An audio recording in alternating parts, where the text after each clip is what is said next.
Hello दोस्तों, स्वागत है आपका आज की इस क्लास में। दोस्तों आज हम पढ़ने वाले हैं क्या, अल्फाबेट टेस्ट। क्या पढ़ेंगे? अंग्रेजी वर्णमाला या वर्णमाला परीक्षण।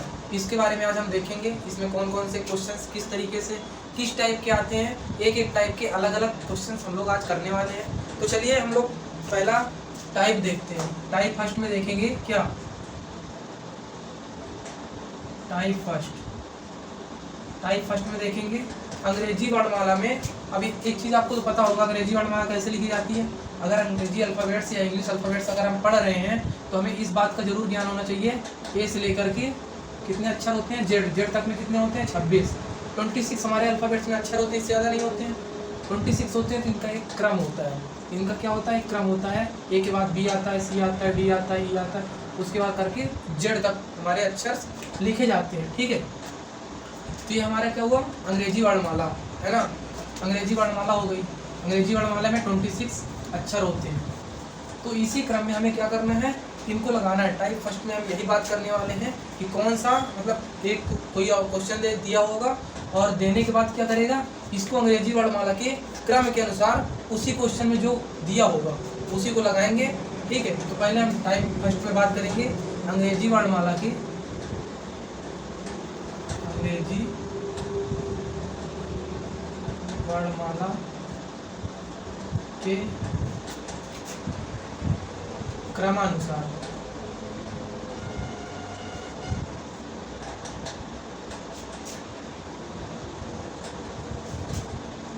क्या करेंगे, इसके अनुसार आज हम लोग एक क्वेश्चन, मान लीजिए कि कोई भी क्वेश्चन ले लीजिए, पहला अपने हिसाब से ले लेना। ओब्लिक,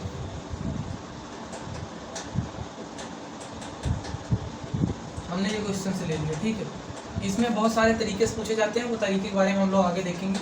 ऑब्लिक को किस तरीके में लिखना है हमें, अंग्रेजी वर्णमाला के अनुसार। अंग्रेजी वर्णमाला तो हमारी ए से लेकर के जेड तक होती है ना, ए से जेड तक हमारी अंग्रेजी वर्णमाला होती है। यहाँ हमें क्या करना है, अंग्रेजी वर्णमाला के ये इधर उधर लिखे हुए हैं, है ना, मिश्रित रूप में लिखे हैं। तो इसको हमें क्या लिखना है, क्रमानुसार लिखना है। क्रम के अनुसार लिखेंगे कैसे, अब यहाँ पे देखिए ए नहीं है, पहले ए आता है, बी आता है, सी आता है, डी आता है। अगर यहाँ पे नहीं है तो यहाँ पे कौन कौन से अक्षर है हमें वही को लेना है, सबको नहीं लेना है। अब यहाँ देखिए ए नहीं है, बी तो है, तो इसको बी पहले लिख लेंगे, इसको क्रम के अनुसार बदलेंगे। ठीक है, क्रम के अनुसार बदलने पर ए हो गया, उसके बाद सी नहीं है, डी भी नहीं है, ई है तो ई लिख लेंगे। उसके बाद एफ, जी, एच, आई है ना, जे, के, एल हो गया। ठीक है, अब एल हो गया, उसके बाद क्या है, देखते जाइएगा एकदम गौर से। इसमें हम क्या कर रहे हैं, इसको क्रम से लिख रहे हैं, अंग्रेजी वर्णमाला के क्रम से लिख रहे हैं। बी, ई, आई, एल, उसके बाद ओ आता है, ओ पहले आता है ना, फिर क्यों आता है। अंग्रेजी वर्णमाला आपको मैंने याद भी करवा दिया है। ए 1 होता है, बी 2 होता है, सी 3 होता है। अगर कोई पूछ ले टी क्या होता है तो टी 20 होता है, डब्ल्यू 23 होता है, एक्स। ये सारे कोड्स आप पहले याद कर लीजिएगा, बहुत अच्छी तरीके से आपको समझ में आएगा। बस इसको देखिए, ये लिख दिया हमने। अब ये क्या है, हमारा अंग्रेजी वर्णमाला के क्रम के अनुसार बदल चुका है। अब यहीं पे अगर पूछ ले स्वर और व्यंजन, वॉवेल्स या कॉन्सोनेंट से भी क्वेश्चन पूछ सकता है कि अंग्रेजी वर्णमाला के सारे वॉवेल्स को एक तरफ रखने पर, कॉन्सोनेंट को एक तरफ रखने पर जो अक्षर प्राप्त होता है, इनमें से कौन सा है कौन सा नहीं है, क्वेश्चन पूछे जाते हैं, तरीका है। ठीक है, अब ये हमारा क्या हुआ, अंग्रेजी वर्णमाला के अनुसार लिख गया, है ना। अब यहाँ एक चीज़ और कर सकता है, इसको बढ़ा भी सकता है, घटा भी सकता है किसी तरीके से, है ना। तो क्वेश्चन चलिए एक पहले हम लिखते हैं, एक क्वेश्चन के सारे हम लोग सॉल्व करेंगे। तो चलिए दोस्तों, हमने क्वेश्चन को लिख लिया है। अब इस क्वेश्चन को सॉल्व करते हैं कैसे। इसमें क्या दिया हुआ है आप देखिए, पहले शब्द मीनिंगफुल के सभी स्वरों एवं व्यंजनों। शब्द क्या दिया है, मीनिंगफुल। ये हमारा क्या है, ये हमारा क्वेश्चन में शब्द दिया है मीनिंगफुल। मीनिंगफुल के सभी स्वरों और सभी व्यंजनों को अंग्रेजी वर्णमाला के क्रम में व्यवस्थित करने पर उस शब्द की नई व्यवस्था क्या होगी। मतलब क्या है, ये मीनिंगफुल हमारा दिया है, इन सभी, इनमें जो भी स्वर है और व्यंजन है उनको किस क्रम में लिखना है, अंग्रेजी वर्णमाला के क्रम में लिखना है। इसमें अब देखिए अंग्रेजी वर्णमाला में ए आता है, पहले हम स्वर देखेंगे, स्वरों को और व्यंजनों को। स्वर देखेंगे, ए, ई, आई है, यू है, तो हम पहले क्रम में लिखेंगे। पहले ए आता है इसलिए ए लिख लिया, उसके बाद यहाँ ए के बाद दूसरा वावेल क्या है, ई, फिर आई है, उसके बाद इसमें और कौन सा वॉवेल्स बच रहा है, ए, ई, ए हो गया, ए हो गया, ई हो गया, आई, यू, इसको लिख लिया।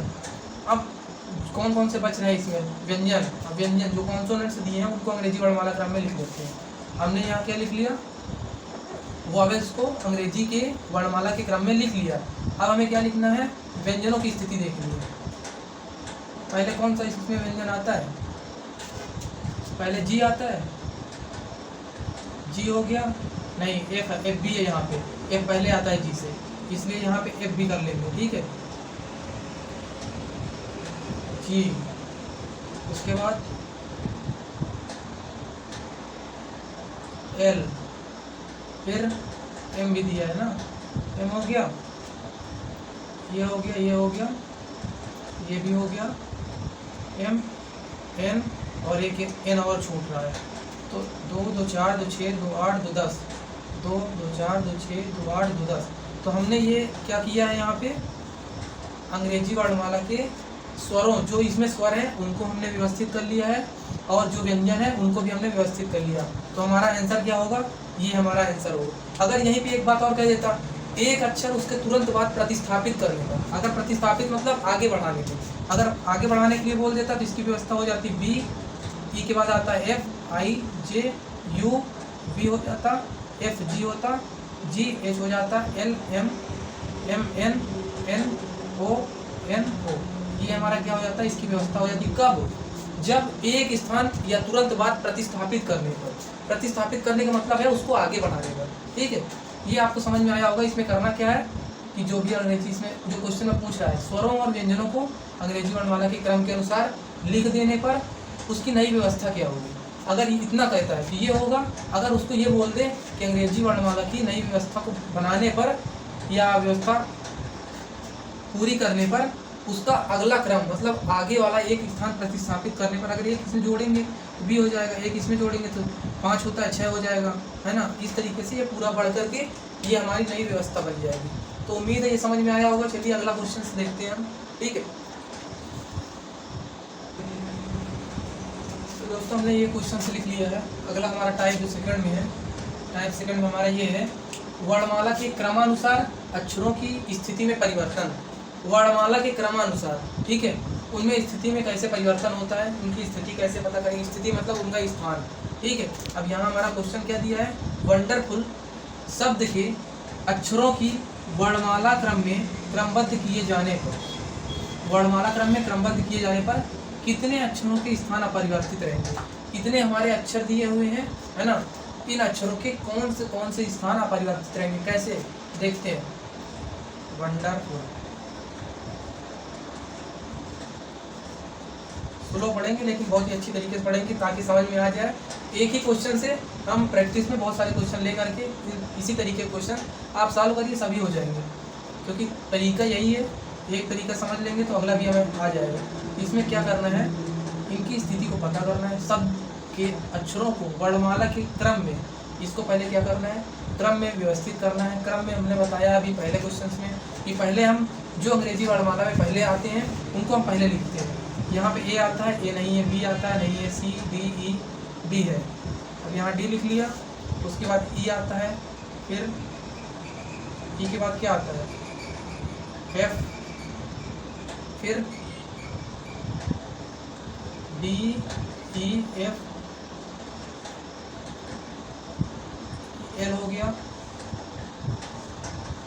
N, O, R, W, 2 2 4 2 6 2 8 1 9, U, U हो गया, यहाँ पे यू हो जाएगा, ठीक है, यू, डब्ल्यू, ये क्रम में हो गया। डी, फिर ई, एफ, फिर उसके बाद एल आता है, एन आता है। ये अंग्रेजी वर्णमाला के क्रम में आते हैं, ठीक है, ये क्रम में आते हैं। आप कहीं भी देखेंगे इनकी स्थितियाँ पहले आप देख लीजिए। इसमें क्या पूछ रहा है कि अंग्रेजी वर्णमाला में क्रम में क्रमबद्ध किए जाने पर कितने अक्षरों के स्थान अपरिवर्तित रहेंगे। यहाँ पे आप देखिए कितने अक्षरों के स्थान अपरिवर्तित हैं।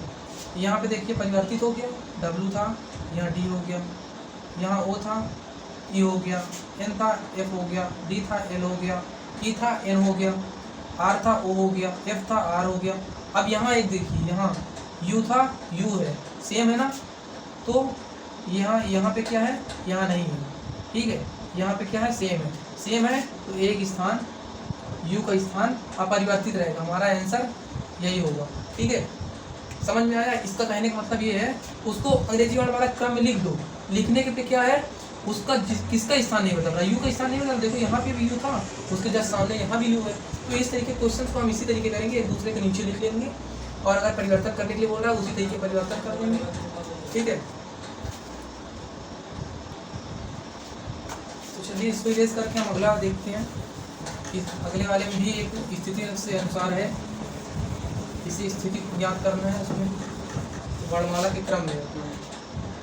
क्वेश्चन है, फादर शब्द में कौन सा अक्षर उसी स्थान पर है जिस स्थान पर वर्णमाला में है। अब यहाँ देखिए फादर, FATHER, हमने ये लिखा। अब पूछ रहा है फादर शब्द में कौन सा वह अक्षर है जो अंग्रेजी वर्णमाला के क्रम में भी उसी स्थान पे आता है। अब यहाँ देख लीजिए, इसका 6 होता है ना, 6 है। पहले ऊपर से काउंटिंग करते, 1 2 3 4 5 6 काउंटिंग कर दिया। अब इसका 6 होता है, 1 होता है, ठीक है। और ये क्या है, 20, इसका 8 होता है, H का 8 होता है, और E का 5 होता है, और R का 18 होता है। ये कोडिंग है, ये कोड इसको याद करना पड़ेगा आपको, याद कर लीजिएगा, समझ में आ जाएगा। अब यहाँ आपको देखना है क्वेश्चन में क्या बोला है हमें। क्वेश्चन में बोला है कि फादर शब्द में वह कौन सा अक्षर है, फादर शब्द में वह कौन सा अक्षर है जो अंग्रेजी वर्णमाला के क्रम में भी उसी स्थान पे आता है। अब यहाँ 1 2 3 4 5, अब यहाँ हमने देखा ये 5 आता है, और इसका कोड भी देखिए 5 है। अगर ये दोनों सेम मिल रहे हैं तो ये जो क्वेश्चन है सेम, यही हमारा आंसर हो जाएगा, है ना। क्योंकि जो A B C D, उसके बाद हमारा 5वें नंबर पे क्या आता है, E, उसी स्थान पे यहाँ भी है 1 2 3 4 5, 5वें नंबर पे है, और इसका कोड भी क्या है, 5 होता है। इसी वजह से कोड दिया जाता है, ठीक। ये समझ में आया। फिर से देख लीजिए, FATHER, यहाँ बोला है इसको अगर क्रम में लिखा जाए, मान लीजिए इस क्रम में इसमें दिया गया है कि फादर शब्द में कौन सा ऐसा अक्षर है जो अंग्रेजी वर्णमाला के क्रम में उसी स्थान पे आता है। तो यहाँ से भी 5वां नंबर आ रहा है, और इसका क्रम भी क्या है, 5वां ही होता है, ठीक है। ये जरूर समझ में आया होगा, ठीक है। तो अगला देखते हैं हम। अब देखेंगे टाइप थर्ड टाइप में क्या देखेंगे, अक्षर युग्म का पता करना, अक्षर युग्म का पता करना। बहुत ही अच्छी तरीके से समझ में आएगी आपको। बस आपको ध्यान रखना है कि कौन सा अक्षर किसके बाद आता है ना। इन बातों को जरूर ध्यान रखना है। अक्षर युग्म का पता करना है। एक क्वेश्चन से लेते हैं हम।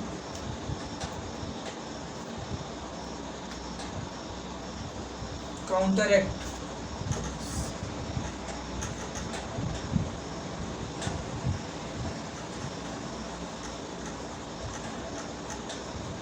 देखिए यही है।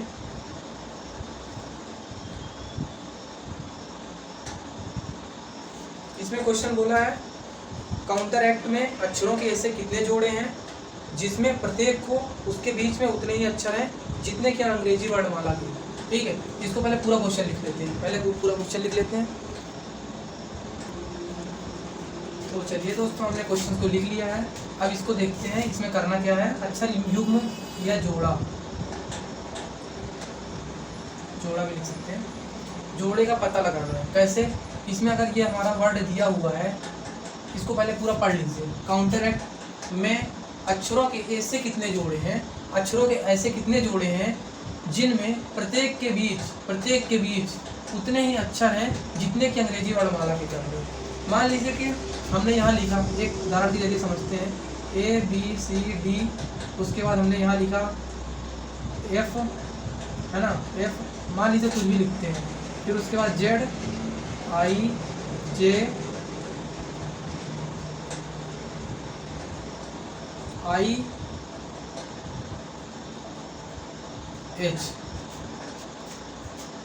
H ना कर करके कुछ भी कर दीजिए आप, आपके मतलब से, ठीक है। ABCDEFGH ऐसे करके यहाँ पे हमें आने चाहिए, लेकिन दूसरा आ रहा है ना, दूसरा आ रहा है तो उसके लिए भी अब यहाँ पे 2 2 4 2 6 2 8 10 ये कर दिया हमने, M कर दिया, कुछ भी कर दीजिए। यहाँ पे आप मान लीजिए कि हमारी श्रृंखला दी हुई है, अगर ये दी हुई है तो हमें ऐसे कितने जोड़े हैं जिनके मतलब जोड़ों के बीच में ऐसे कितने अक्षर आते हैं, ठीक है। अब यहाँ पे मान लीजिए हमें ज्ञात करना है ऐसे कितने जोड़े हैं, एक जोड़ा तो ये मिल गया, एक के बाद बी आता है ना, इन दोनों के बीच में इतने ही अक्षर होते हैं, कुछ नहीं होते हैं, तो यहाँ भी कुछ नहीं है, इन दोनों के बीच में अंग्रेजी वर्णमाला में कोई अक्षर नहीं होता है, यहाँ भी मिल गया, यहाँ भी मिल गया, अब यहाँ पे नहीं मिल रहा, यहाँ पे ई होता तो ये भी मिल जाता है ना, इसलिए ये नहीं मिल रहा। फिर उसके बाद छोटा सा उदाहरण ले लीजिए, कोई दिक्कत नहीं, बड़ा में नहीं समझ में आ रहा आपको, छोटा ले लीजिए। अब यहाँ पे मान लीजिए ई है, ठीक, EFGHI एक जोड़ा ये मिल गया है ना, आई। अब इतने ही अक्षर तो अंग्रेजी वर्णमाला के बीच में होंगे, वो कुछ भी हो उससे मतलब नहीं है, हमें कौन कौन से अक्षर मिल रहे हैं ये हमें देखना है, जोड़ा हमें निकालना है कि कौन सा अक्षर कहाँ पे है, उसकी स्थिति देखनी है। ये हमें नहीं देखना है इसके बीच में दूसरे कौन से अक्षर आ रहे हैं, हमें ये देखना है उनके बीच ठीक उतने ही अक्षर होने चाहिए जितने अंग्रेजी वर्णमाला के बीच में। तो ई यहाँ पे है EFGHI, एक जोड़ा तो ये मिल गया, ई और आई। फिर उसके आगे भी चेक करना है, JK एक ये मिल गया, आई और के।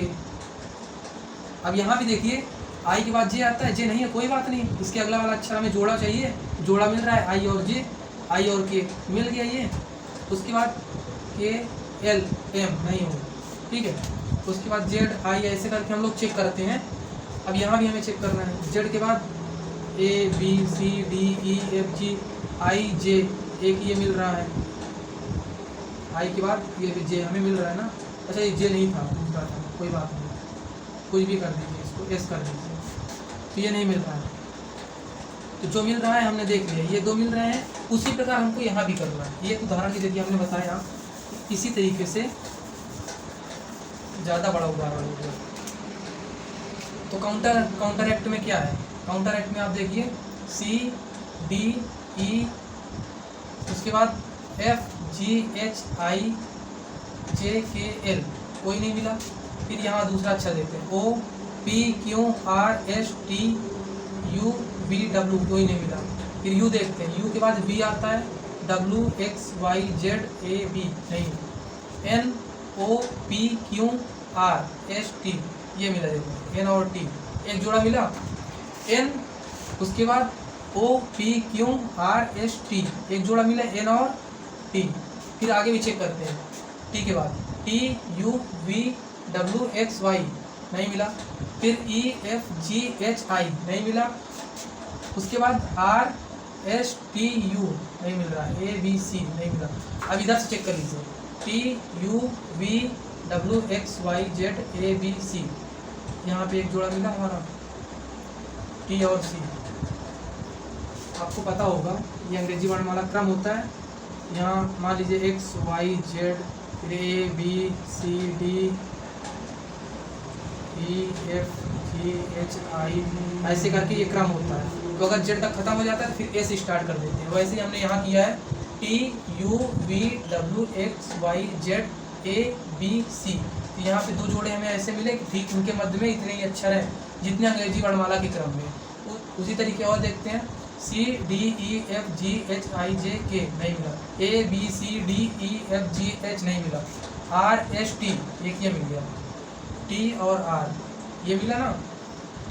अब यहाँ देखिए R के बाद S आता है, उसके बाद T आता है, तो अंग्रेजी वर्णमाला का क्रम में तो आता है ना, तो R हुआ ST, फिर UV TUVWX नहीं मिला, NOPQ नहीं मिला, UVW अब नहीं मिल रहा। ये इतने हमारे 3 ऐसे जोड़े हैं जो कि इससे मिल रहे हैं अंग्रेजी वर्णमाला के क्रम में, बीच में भी हैं, इतने ही अक्षर इनके बीच में है, और ये हमारे 3 ऐसे जोड़े मिल चुके हैं। ठीक है, तो अगला क्वेश्चन देखते हैं, समझ में आएगा। अगला क्वेश्चन आपको बहुत अच्छी तरीके से समझ में आएगा। ठीक है।